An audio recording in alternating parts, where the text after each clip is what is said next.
share with you my works in progress, finished projects, things I'm cooking up, books I'm reading, funny things my kids say. My hope is that as you watch this episode and the previous episodes that you find some inspiration along the way. My name is Stephanie, and this is episode 54. We are in the last week of March, year 2021, and it is finally looking like spring. It's a little bit early for spring here, just weather-wise. Usually we still have some snow in March. We usually get another snowstorm in April, sometimes even into the first week of May, but the snow recently melted with all of the rain, and we might even hit 70 degrees Fahrenheit next week, I think. Not that it will stay there, but just the fact that it's going to get that warm just feels really refreshing. And I don't mind winter, I don't mind fall. I enjoy the cold weather here. It's just still refreshing to have spring-like weather come around. I look forward to all the plants coming up.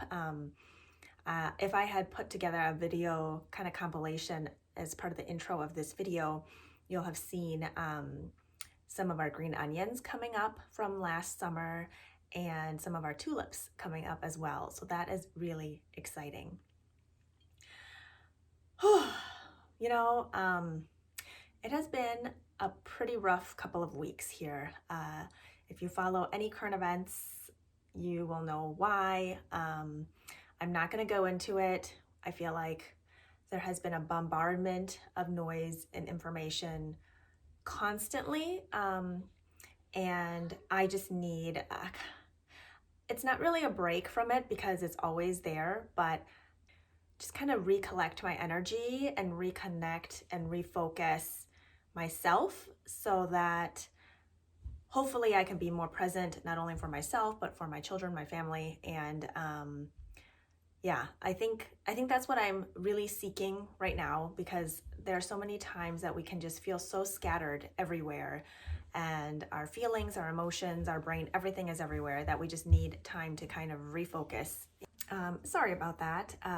Interruptions are just part of our daily ongoings here. If you are new, welcome to this space. If you are returning, welcome back.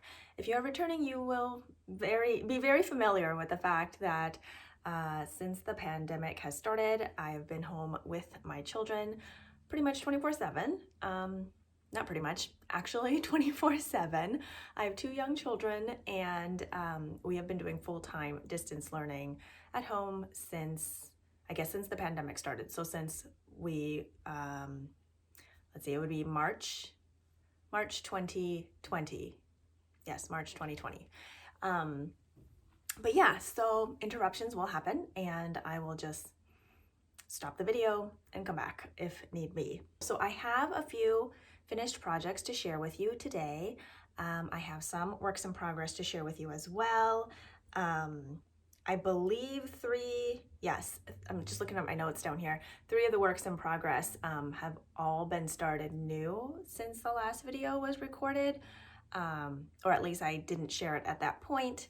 And yeah. All my videos are fully captioned, so video descriptions are in those captions as well, and I will share the information that I mention in the video in the description box below. So yeah, you know, I know it's March 2021 already, but I would like to share with you my word of the year. Some people, instead or in addition to resolutions, goals, things like that, will set an intention or a word for the year as something to focus on.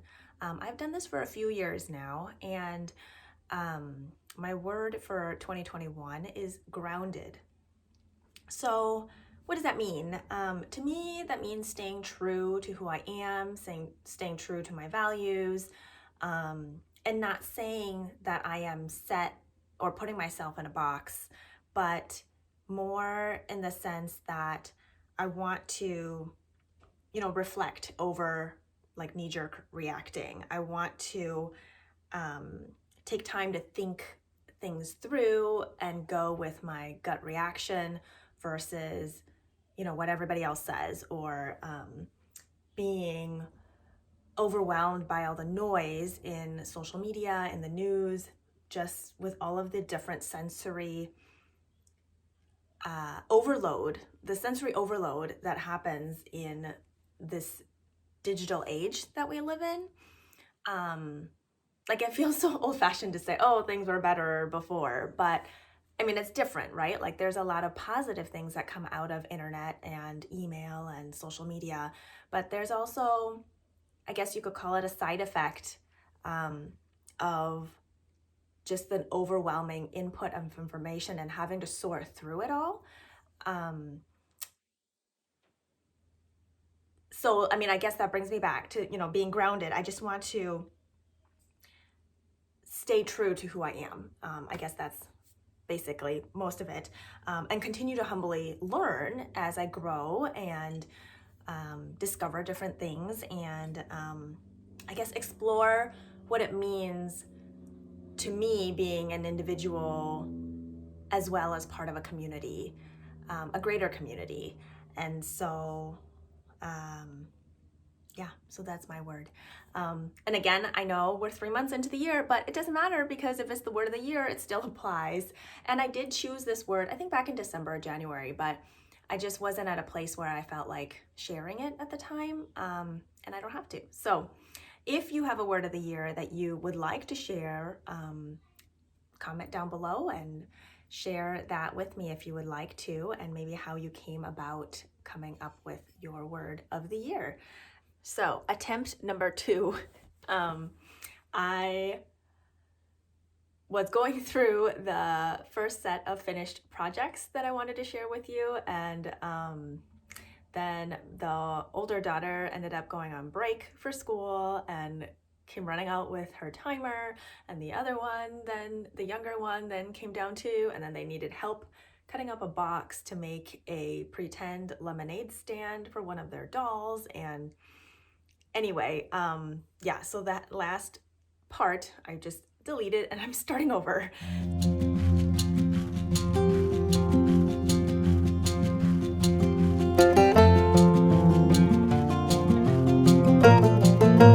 What I wanted to share with you are a set of finished projects by Lindsay of Larkspur Knits, and this is the snow melt hat and snow melt socks combo.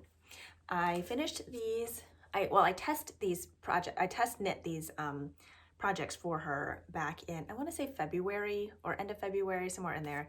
And so I may not remember all the details very well, but I wanted to share with you the details and my thoughts on these projects after they were published instead of before. So I apologize if my memory is a little fuzzy on this, but yeah, I really enjoyed this set. It is knit up in DK weight, which is my ideal weight of yarn to make projects in. I feel like it's very wearable. They knit up faster than like fingering weight yarn or sock weight yarn. And there's just a lot of options, because you can also hold fingering or sock weight, You can also hold fingering or sock weight yarn double to achieve a DK weight gauge. Of course, it depends on your tension. But we'll talk about the hat first. So this is my version of the snow melt hat, and I prefer my contrast to be a higher contrast, because in my opinion, if I'm gonna knit color work and put all that work and effort into it, I want it to be obvious. I want you to see the color work. And for me, I usually choose either higher contrast between colors or higher contrast in like dark and light. Here I've done a tonal navy and then a softer variegated, soft speckled yarn for the contrast color. My navy is a one-of-a-kind colorway. It kind of has a slightly tealy blue undertone to it, by Adria of Onyx Fiber Arts. And then the contrast color here is October Sunsets, and that's by Shobha of Serendipitous Wool. And when I knit my stranded color work, I always hold my contrast color in my left hand and my main color in my right hand. And that way my contrast color pops out better. It's just how the tension is when you're holding the yarns. I believe this hat comes in 6 sizes. I knit the size 4 to fit a head circumference of 21 inches. Now, in hindsight, I probably could have gone down 1 size if I wanted there to be more negative ease or to fit more snugly, but this one fits great. You can wear it with the brim down, like all the way down, or folded up. Just kind of depends on the look that you are going for. I'll try it on to show you. So this is with it folded. I really like having a folded brim because I really do not like wind going in my ears when it is cold. It gives me a headache. So having a folded brim just gives you a little bit of extra coverage in your ears, and there's still plenty for it to be a little slouchy if you like that look. You can also wear it not folded, which makes it even more slouchy if that is the look that you are going for. What's also nice if you have a longer brim is if you're not entirely sure the size or fit for maybe someone that you're gifting a hat for, having a brim gives them the option of making it shorter or longer as they want to. So I really enjoyed this. I think that I followed a charted version for the color work, but I cannot remember if there is a written part for the color work. And what else? Yeah, I think that's it for this. Oh, and I used this removable pom, faux fur pom that I really like. Inside, basically, I sew on a button, and then there's a little bit of elastic that is at the end of the pom, and then I just loop that elastic over the button, and that way, if the hat needs to be washed, I can remove the pom, or if I just want a different colored pom, I can remove it and put on a different one. So yeah, that is the snow melt hat. Oh, needles. Used US 4 for the ribbing on the brim, US 7 for the rest of it. And then my total yardage, I used 50 grams for the navy and 33 grams for the contrast color. So you could very well use yarns maybe remaining from another project that you have. And if you don't have enough of either one, you could even break it up and just do like this contrast color, a different color, and then do the one for your color work section, another contrast color, and then even do these little striping sections a different color. So you can be creative with that. All right, snow melt socks. I knit the size 3. These socks also come in 6 different sizes. So the size 3 is for a 7-inch, finished 7-inch circumference, and I have an 8-inch foot circumference. So that gives me 1 inch of negative ease. You use US 3 or 3.25 millimeter needles for these, which I find is a really good needle size for DK weight yarns when I'm knitting DK weight socks. These ones use Bella Filato Studio DK, and these are dyed, the yarn is dyed by Gwen, and she carries a DK weight yarn that has 75% superwash merino, 25% nylon, and I purchased the color in mulberry, which is this beautiful plummy purple, and then fawn, which is this lovely kind of gray-brown tonal, which I love this as a neutral because I feel like depending on what colors you pair it with, it could go more gray or more brown, so cooler or warmer. And it follows the similar snowflake motif as the hat does, and then it has these columns along the back. There's a slip stitch, heel flap, and gusset, and then a little bit of color work in the toe before you finish off with the color that you started out with. These are super comfortable. You can also fold the cuff on these if you like. I've been wearing them with the cuffs up, and because it's so nice and stretchy here, the height of it fits well kind of by my calves or over my calves. Granted, I don't have very big calves, but I think it's stretchy enough that if you wanted to knit it longer, you probably could. Just be aware that the color work part will be less stretchy than the rest of the sock. I probably could have knit even one size down. I think size 3 is already kind of between child and like extra small adult sizing. But if I wanted even more negative ease, I probably could have gone one more size down. But otherwise, they are very comfortable. I enjoy wearing these. I have worn them inside of my winter boots. They'll go very comfortably for, you know, hiking boots and things like that because they are nice and long. Yeah, I really enjoyed this knit and this pair. And let's see what else. I used 47 grams of the mulberry and 63 grams of the fawn. So with the remaining, I could make another pair of socks, like just go down a size probably. I haven't checked the yardages for that part, but I'm sure I could figure something out, or substitute in another yarn if I really needed to finish off the toe or something like that. Yeah, so it's a pattern I recommend. Lindsay does have her patterns on her own website, and that will be linked down below if that is something you are interested in. All right, so I am back. The sun has shifted a little bit, but it's beautiful and so nice. Anyway, so I want to tell you about my third finished project, and that is my Rift tee by designer Jacqueline Cieslak, and I really love it. In general, I knit top-down sweaters, not bottom up, but I have to say that the bottom up sweaters are growing on me. One of the reasons I don't love bottom up is that you can't try it on as you go for length and just kind of like overall fit. Second reason is if you knit bottom up, you're going to have to do a lot more purling because your front and back will be knit separately versus top down. You know, if it's like a stockinette body and top or something, you're going to end up knitting in the round all the way down versus splitting for knitting flat for the front and back. Anyway, it's not a huge deal, but yes, like I said, it's growing on me. So let me get up a little so you can see it. It is a cropped sweater. There is a split hem, and there's a beautiful detailing on the side. I did not continue the detailing in the underarm. It does recommend in the pattern that you do. And the pattern is written for short sleeves where you can stop here. It's kind of like a drop shoulder effect, or you can do decreases for a fitted sleeve that is long. I didn't do either one.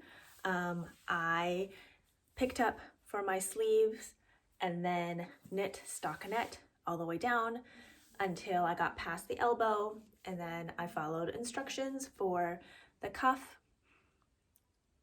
and then I did a sewn bind off instead of a more like traditional bind off, and I am really enjoying this sweater. I'm knit it to be a layering piece. You also have the option of doing it so that the sweater is reversible. So then you wouldn't do your split hem. You wouldn't knit an uneven split hem. So the front and the back would be the same. I knew I wanted the V-neck in the front. So I knit the uneven split hem, and then the boat neck is in the back. Because I used a different yarn weight, my gauge I knew was going to be different. So that's where swatching comes in.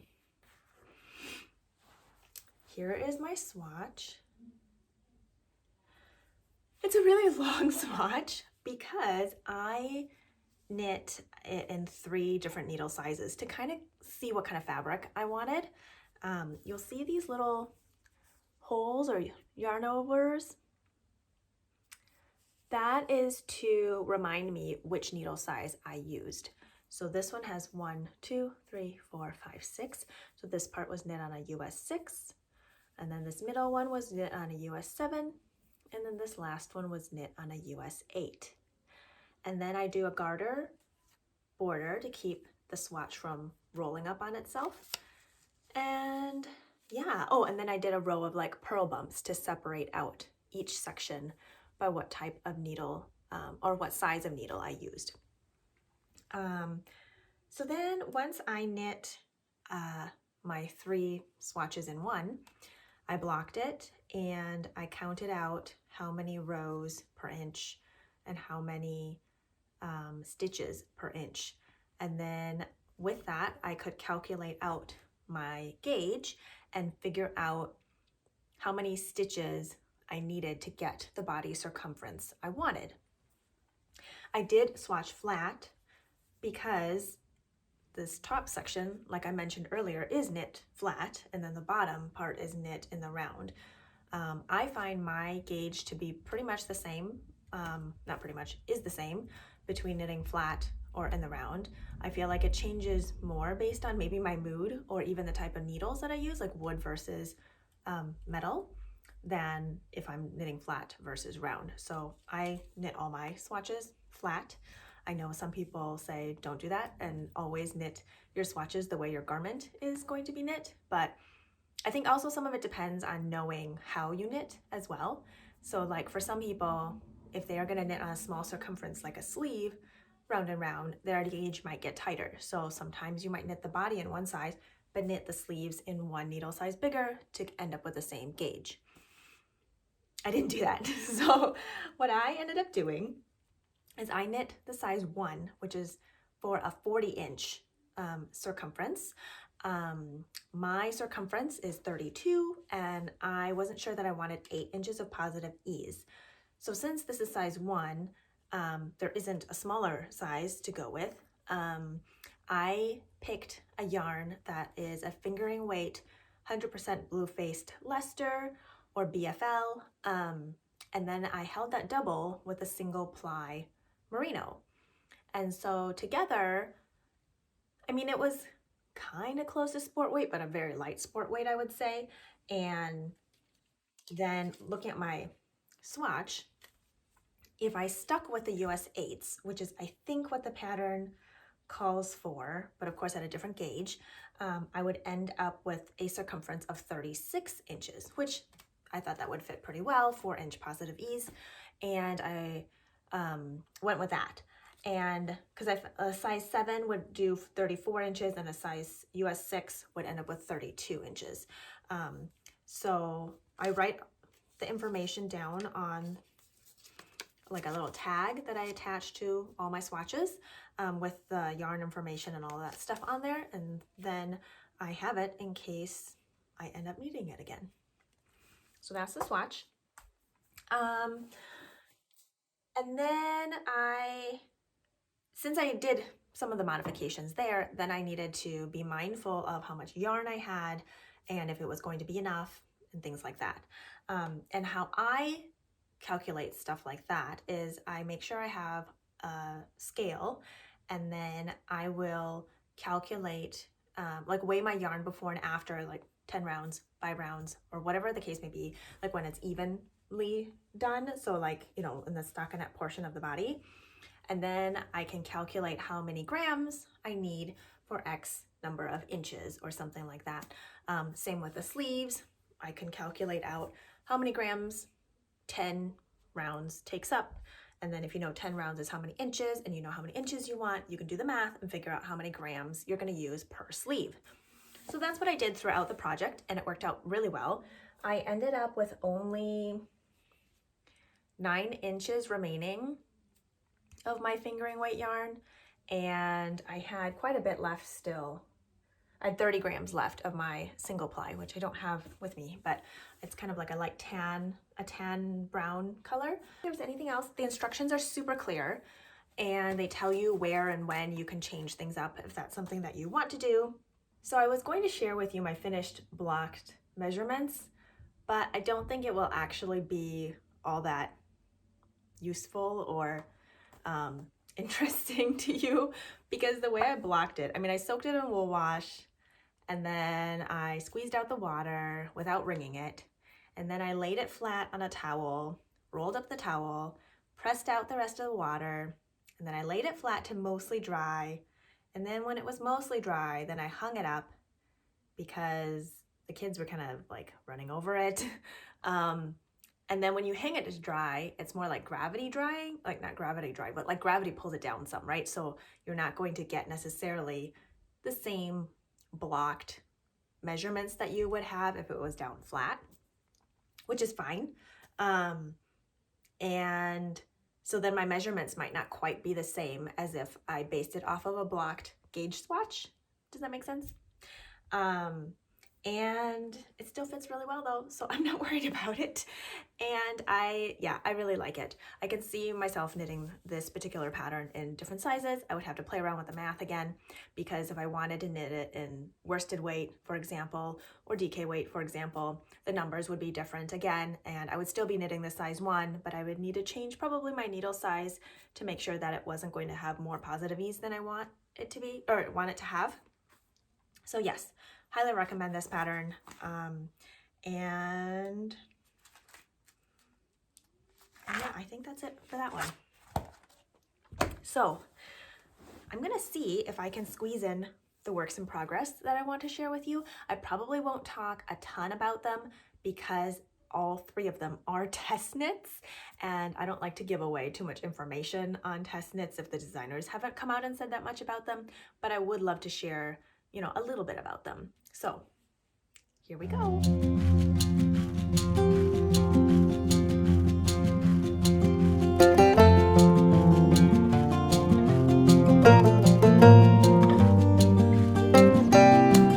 right, so the first work in progress I would love to share with you just a little bit is the A Break in Tide shawl by Tiff. And this one is done in collaboration with Kim of Kim Dyes Yarn. And the yarns that I am using, the colorways, they are so beautiful. Let's see here. This one has salmony pinks, oranges, some violet, brown, and a little bit of, it's not, look, it looks kind of green, but it's very little of that. And this one's called Beatrix. And then the other color I'm using is Velvet Underground, and it's a really deep black toned indigo. The sun's blowing it out a little bit here. It is very dark, like almost black, but it also still has depth, some darker areas and some lighter areas. So that tonal is perfect with this wash of variegated pinks and oranges, and they are so beautiful knit up together.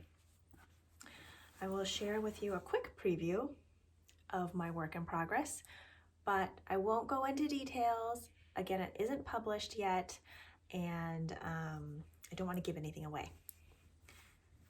Let's see. It is a triangular shawl, that I'll tell you, and it is highly textured. Oh, and the 2 yarns I'm using are DK weight yarns, and I recommend using 2 yarns that are high in contrast. Just based on how the pattern knits up, you'll want to be able to see the difference between the 2 yarns. And I am using wooden needles for this project because I found metal ones to be too slippery. Here's my progress. Isn't that so pretty? The contrast is amazing. Here's a Kyanite Progress Keeper by my dear friend Maria of Woolen Forest. I'll link to her Etsy shop in the description box below.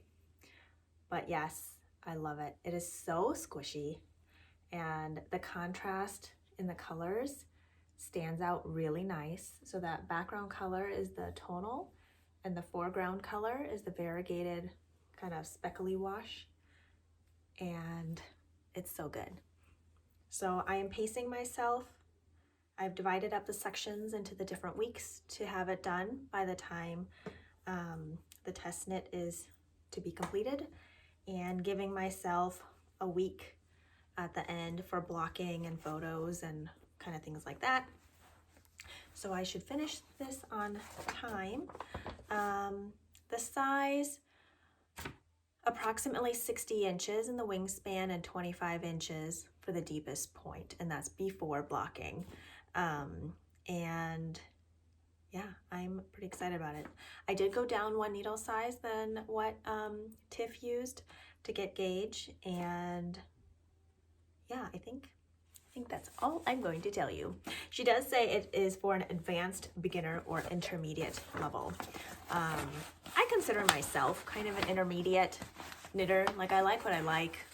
I don't often try to push myself into super challenging techniques because, well, I just want it to be enjoyable, and if it's too frustrating, then it's not enjoyable anymore for me.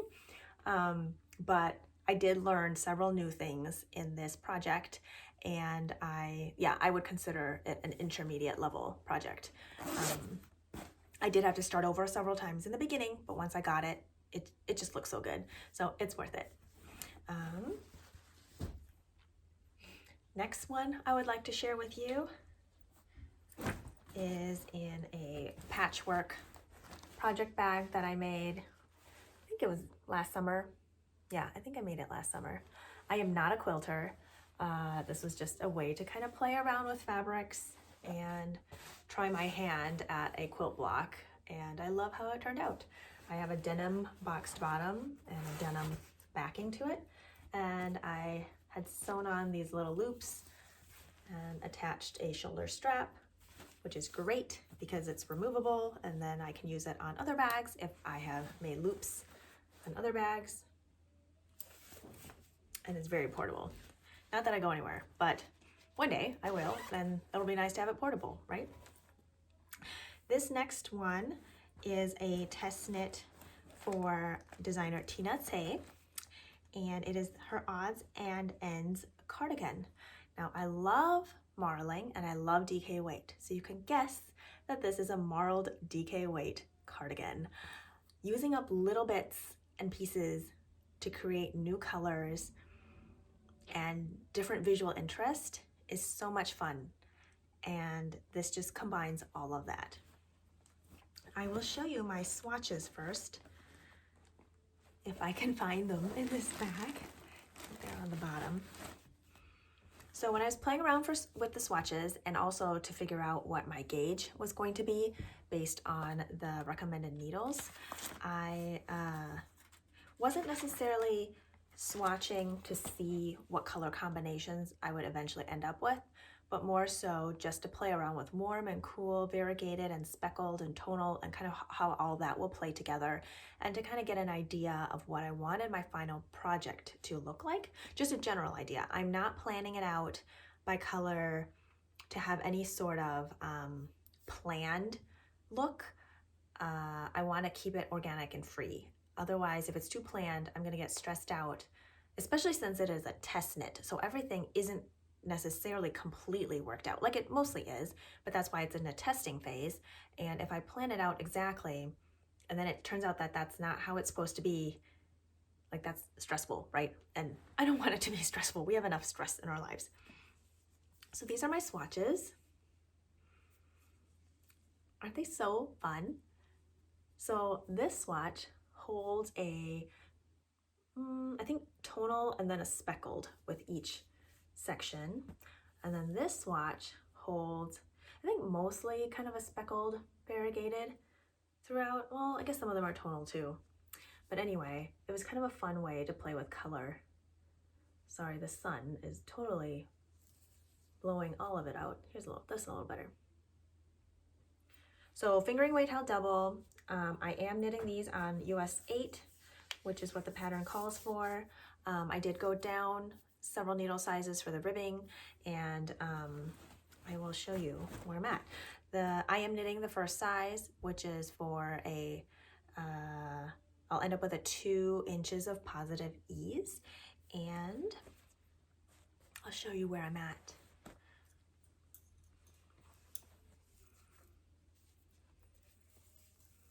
So since this is not blocked yet, it is very wrinkly, ripply, lumpy. I don't know what you want to call it, but check out these colors.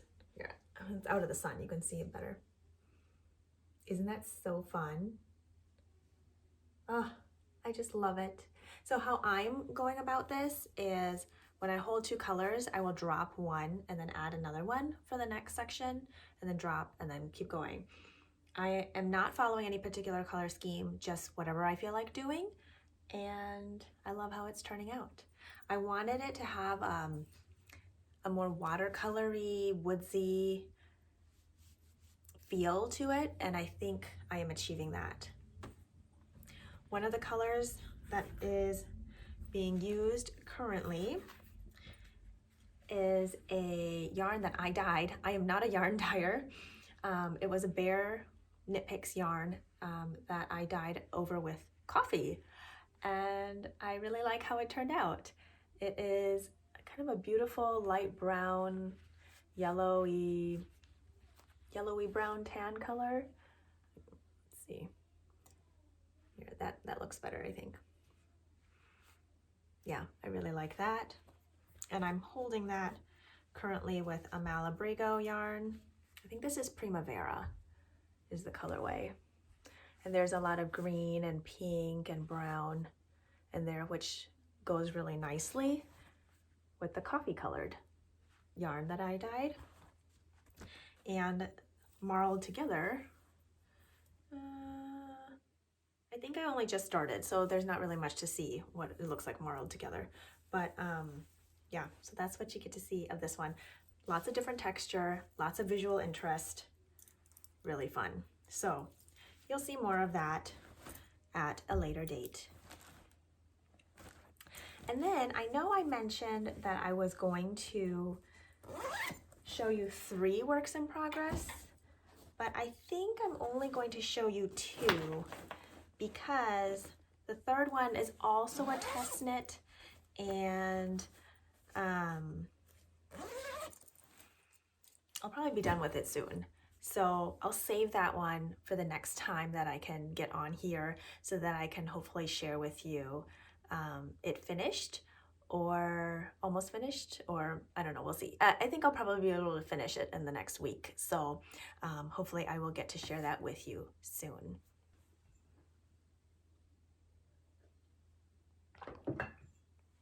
All right, so my other works in progress, the Dotted Rays shawl by Stephen West and my hyphenated sweater by Jamie Hoffman. I talked more about those in episode 52. I have done a little bit more on them since the last time I showed them to you, but I'm not gonna go over them again today. So if you're curious about those 2 projects, I would refer back to episode 52. And then the sweater that I finished since the last episode, the Tulip Jumper by Melody Hoffman, that one I dedicated a special separate episode, episode 53 for that one, and it just worked out well for me to do that one episode on its own. So yeah, I think that's all I've got for you today. I hope you enjoyed this episode. I hope you are doing well wherever you are. Yeah, I don't really have any more words to share on that. Cheers to being creative. Take care, and I'll see you next time. Bye.